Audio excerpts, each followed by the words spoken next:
So I want to show you guys this. The pool is actually, it's getting filled up with some debris. And I don't know if this is picking up on the camera, but some leaves and some flowers. The filter will probably pick it up, but we're probably gonna have to get the net out and pick some of this stuff up. The hot tub is still pretty clean. You can see that there's one leaf that made it to the bottom there, but we got a storm coming in here. It looks good right about there, but we got some dark clouds moving in over here, and the thunder's picking up. So we're gonna have to probably postpone our evening out and about. But it actually made me want to bring you guys some, an update on some of the ways that we try to save money, and especially like with this pool maintenance. One of the things I've noticed over the years is that pool maintenance is very expensive, and much like a lot of other services that are offered by different companies, you really don't get what you're paying for. I don't feel like I get the value that of the money that's being paid, especially when it comes to like pool maintenance and keeping it clean and the filters just right and the pH levels with the chlorine. This one's actually a saltwater pool, but I found that it's actually more cost effective and a savings to just do it myself. And that's what, I try to share with a lot of different people, is that there's a lot of things out there that people are paying for day after day. And a lot of them they forget about. Like they'll sign up for someone to clean their pool, and then they'll forget about it. And then they have this reoccurring charge on their credit card, or maybe as a ECH transaction on their checking account that just bills them, every month, or maybe every visit, for someone coming out here just to scoop out some of this debris out of the pool. And it's like, you can go buy a little net.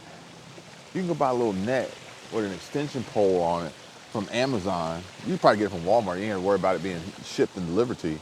But you can get one of these things for like 20 bucks and then just use it yourself and clean your own pool and save a load of money. And then, as far as like the filter system and everything like that, it's not hard to manage yourself. These are things that a lot of people are going to start taking advantage of as we see more of these negative effects with the economy and the job market and mass layoffs and hours being cut and incomes being reduced and inflation taking a stronger hold and running away. Now, granted, we are expecting another increase from the Fed on the interest rates come September. But even still, we have to wait until then. Then we have to wait until the how and see how it affects the market. Granted, if it has the effect that the Fed would want, perhaps maybe we'll see some reductions in some of these price increases as a result of inflation, and some companies are going to get a little bit more competitive, which we could see it in service-based industries such as like pool cleaners and landscapers and things like that. But at the end of the day, even if that were to happen, there's still so many different ways out there that you could save money, that you could make your dollars go further. Think about it, like people probably waste money on washing clothes prematurely when they don't need to be washed. Like, you could probably get away with wearing the same clothes like 2 or 3 days before they actually need to be washed, depending on what activities you were doing while wearing these clothes. Maybe diluting some of the products that you use, some of the, let's just say like shampoos and conditioners, by diluting them. You use a quarter of the bottle, you add a little bit of water, you dilute it, it goes a little bit further. It saves you some money. And these dollars, these savings add up.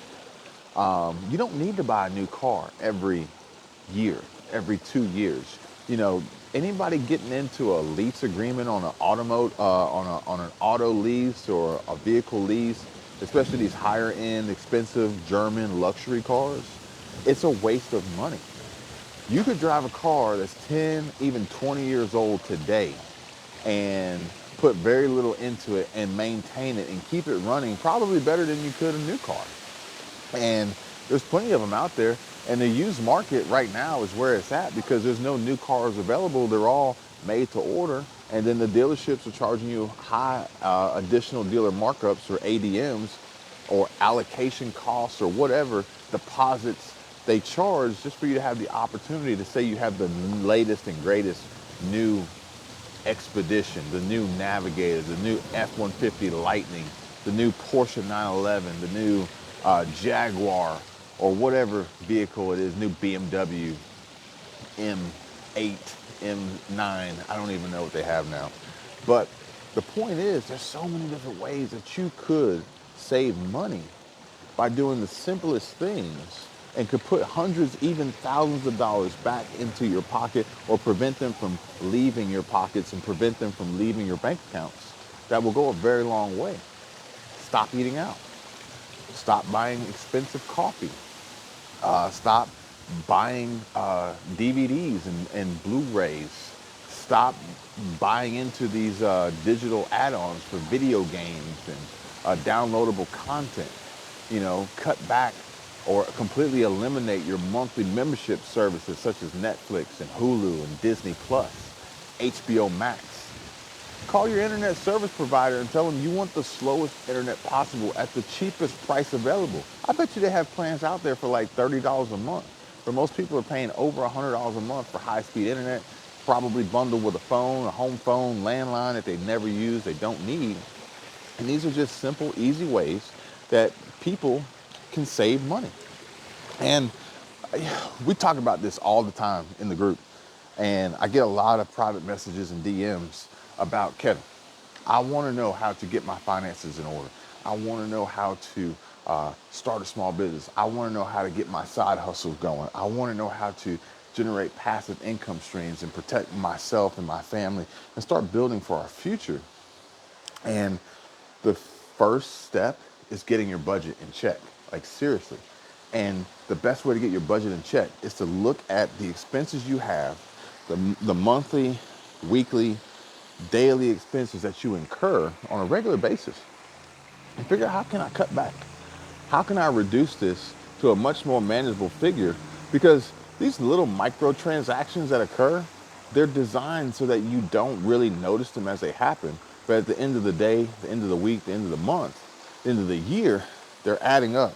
They're accounting for hundreds, possibly even thousands of dollars coming out of your pocket of hard-earned money, which, you know, is going to be hard to come by here very soon as we see continuous struggles in our economy, in our supply chain, in the job market, in business, in if you're an employee, if you're a small business owner, you know, we're going to see these struggles more and more. There's, I believe it was Toys R Us CEO.